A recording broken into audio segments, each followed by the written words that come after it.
అంజిరెడ్డి గారు. అధ్యక్ష ధన్యవాదాలు అధ్యక్ష. దీంట్లో పోయిన సంవత్సరం కూడా అన్ని ట్యాక్సులు తగ్గించేసి బీద ప్రజలకు ఏ విధంగా బెనిఫిట్ చేయాలనే ఉద్దేశంతోనే కేంద్ర ప్రభుత్వం చేయడం జరిగింది. ఎందుకంటే వన్ నేషన్ వన్ ట్యాక్స్ అనే విదేశంలో దాంట్లో రెండు రకాలుగా మీరు చూస్తూ ఉన్నారు. స్టేట్ అండ్ సెంట్రల్ సిజిఎస్సి ఎస్జిఎస్సి చేశారు. గతంలో సేల్ ట్యాక్స్ ఉన్నప్పుడు ఎంత కుంభకోణం అయిందో నిజామాబాద్లో మీరు చూసారు. ఇది అయిన తర్వాత ఇక్కడ కుంభకోణం లేకుండా నడుస్తూ ఉన్నది.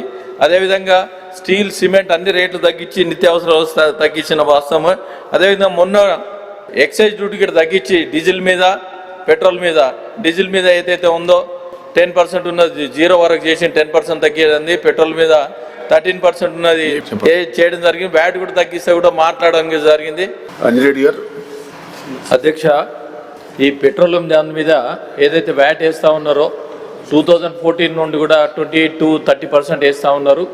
ఇప్పుడు 35% వేస్తూ ఉన్నారు. మొన్న కూడా ఏదైతే ఎక్సైజ్ డ్యూటీ తగ్గించారో ఇది మొత్తం జిఎస్టీలో తీసుకొస్తే అందరికీ చాలా బాగుంటుంది.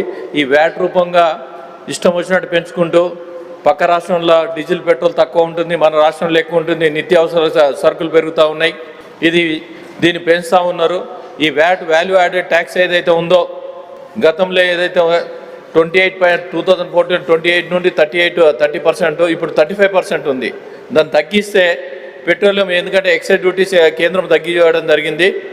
10% డీజిల్ మీద 10% ఎక్సైజ్ డ్యూటీ 10% పెట్రోల్ మీద తగ్గించారు. మనం ఏంటంటే ఎప్పుడైతే ఈ డీజిల్ పెట్రోల్ మీద తగ్గిస్తే ట్రాన్స్పోర్టేషన్ ఛార్జెస్ చాలా పెరుగుతాయి. దీన్ని ఒక్కసారి గతంలో కూడా ఏంటంటే సెషన్ రూపంగా 1 రూపీ ఎన్ రామారావు గారు ఉన్న పెట్టి దీన్ని మెయింటెనెన్స్ కోసానికి అప్పుడు తీసుకొని ఎప్పుడైనా ఏదైనా పెంచుకుంటూ పోతారో అన్ని మెయింటెనెన్స్ అనేది ఎక్కడ చేయకుండా అన్నీ నడుస్తూ ఉన్నది. మీ ద్వారా కోరే మంత్రి గారు కోరేందే వ్యాట్ తగ్గిస్తే పెట్రోలియం తగ్గిపోతుంది.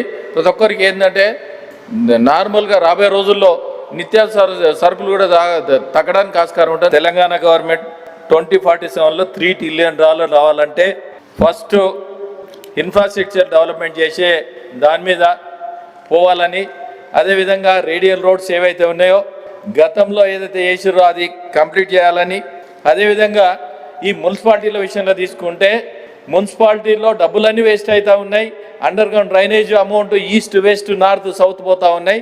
దానికి ల్యాండ్ అలొకేషన్ చేసి ఇప్పటికైనా కేంద్ర ప్రభుత్వం అమృత్ స్కీమ్ వస్తూ ఉన్నది. దానికి సబ్స్టిట్యూట్గా మిగతా అమౌంట్ వేసి చేస్తే ప్రతి మున్సిపాలిటీకి అమౌంట్ వెళ్తుంది. డంప్ యార్డ్ అయినా అదైనా ఈ గవర్నమెంట్ ఆఫీసెస్ ఇన్ ఫ్యూచర్ మనం 2047 ప్లాన్ చేసుకుంటే గవర్నమెంట్కు సంబంధించిన ఆఫీసెస్ ఎక్కడెక్కడ పెట్టాలి, ఉన్న ఆఫీసులో ఐఓసి ఇంటిగ్రేటెడ్ కాంప్లెక్స్ ఏ విధంగా చేయాలి, అది ప్లాన్ ఆఫ్ యాక్షన్ తీసుకొని ల్యాండ్ డిమార్కేషన్ చేసి ఇన్ ఫ్యూచర్గా ఇన్ఫ్రాస్ట్రక్చర్ డెవలప్ చేసి ఏపీఐసి ద్వారా కూడా ఇండస్ట్రీ రావాలని, అదేవిధంగా ఇండస్ట్రీస్ కోసానికి లీజ్ బేస్ ఇచ్చి ఇండస్ట్రీస్ డెవలప్ చేసుకుంటే 2047ని ఏదైతే ప్లాన్ వేస్తూ ఉన్నామో ఆ ప్లాన్కు ముందుకు పోవాలని, అదేవిధంగా ఇంకా ముందు ఈ ఫైర్ డిపార్ట్మెంట్లో ఫారెన్లో 8 minutesలో ఎక్కడ ఏ ఫైర్ అయినా కానీ ఆ ఫైర్ పోవడానికి ఇవన్నీ కన్క్లూడ్ చేయాలంటే ఇంటర్నేషనల్ కంపెనీస్ రావాలంటే దానికి ఇప్పుడు 50 floors మనం పర్మిషన్ ఇచ్చినాం.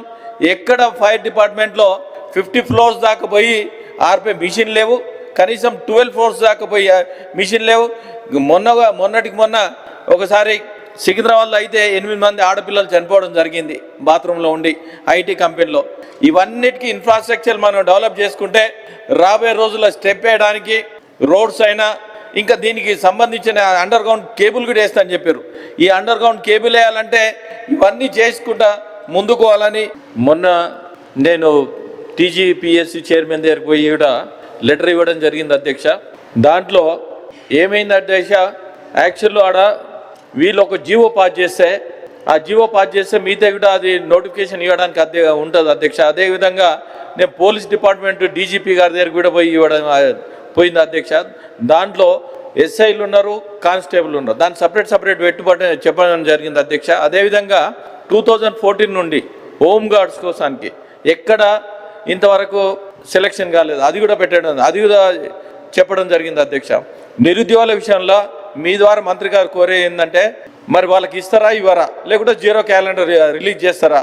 చాలామంది వెయిట్ చేస్తారు అధ్యక్ష. నేను నిన్న ఒక 3 రోజుల కింద సెంట్రల్ లైబ్రరీ పోయిన అధ్యక్ష, వాళ్ళు పండుగ అనకుండా అక్కడనే ఉండి అక్కడనే తినుకుంటూ ఉంటున్నారు అధ్యక్ష. ఈ గ్రూప్ 1, గ్రూప్ 2, గ్రూప్ 3, గ్రూప్ 4 అన్ని శాఖల్లో అదొక క్యాలెండర్ వేస్తే వాళ్ళకి ఎప్పుడు వస్తుందో దాని ప్రకారం వస్తుంది అధ్యక్ష. మళ్ళీ ఒక ఇండెంట్ కూడా రైజ్ చేయలేరు అధ్యక్ష. ఇండెంట్ రైజ్ చేస్తే ఆటోమేటిక్ పోవడానికి వాళ్ళు ఇవ్వడానికి ఉంటుంది అధ్యక్ష. దీన్ని ఒక్కసారి వార్ఫుట్గా ప్లాన్ చేసి మంత్రి గారు కోరే ఏంటంటే ఎన్ని జాబులు ఖాళీ ఉన్నాయి, ఎన్ని ఇవ్వగలుగుతాం, ఎప్పుడు ఇవ్వగలుగుతాం, ఒక జీవో పాస్ చేసి, ఎందుకంటే గతంలో 46 ఇయర్స్ కోసానికి జీవో పాస్ చేయడం జరిగింది అధ్యక్ష. ఆ జీవో పాస్ చేసి, ఎందుకంటే చాలామంది వెనుకబడ్డారు, ఎందుకంటే 12 ఇయర్స్ నుంచి ఆగిరు. ఆ జీవో 46 మంత్రి గారిని కోరే ఏంటంటే 46 ఇయర్స్ కోసానికి ఒక జీవో పాస్ చేస్తే ఉన్న ఖాళీలు ఏవైతే ఉన్నాయో వాళ్ళ దగ్గర 4,500 ఉన్నాయి, రిలీజ్ చేయడానికి రెడీ ఉన్నారు అధ్యక్ష. అది 100% చేయాలి. అదేవిధంగా మిగతా ఖాళీలు ఏవైతే ఉన్నాయో ఆ ఖాళీల కోసం డిపార్ట్మెంట్ వైజు, హెల్త్ డిపార్ట్మెంట్, అన్ని డిపార్ట్మెంట్ల వైజ్ చాలా ఖాళీలు ఉన్నాయి. అదేవిధంగా ఈ అవుట్సోర్సింగ్ విషయంలో కూడా ఇప్పటివరకు అవుట్సోర్సింగ్లో 5,21,000 మంది ఉన్నారు అధ్యక్ష. ఈ అవుట్సోర్సింగ్ని ఎత్తేసి కార్పొరేషన్ చేస్తే వాళ్ళకు వచ్చే శాలరీ ఏదైతే ఉందో, మీరు ఇచ్చే శాలరీ ఏదైతే ఉందో వాళ్ళకు నేరుగా 8,000 రూపాయలు డిడక్ట్ కాకుండా, లేదా 400 కోట్లు ఇంట్లో కుంభకోణం జరుగుతూ ఉన్నది. ఈ కుంభకోణం జరగకుండా ఉంటుంది ఈ కార్పొరేషన్ చేస్తే. ఎందుకంటే ఆంధ్రప్రదేశ్ ప్రభుత్వము 2018లో కార్పొరేషన్ చేయబడ్డది. ఇప్పుడు కూడా పెద్ద మనసుతో అది కార్పొరేషన్ చేయాలని సెకండ్ మీ ద్వారా పర్మిషన్ తీసుకొని చెప్తున్నా అధ్యక్ష మంత్రి గారిని. Thank you.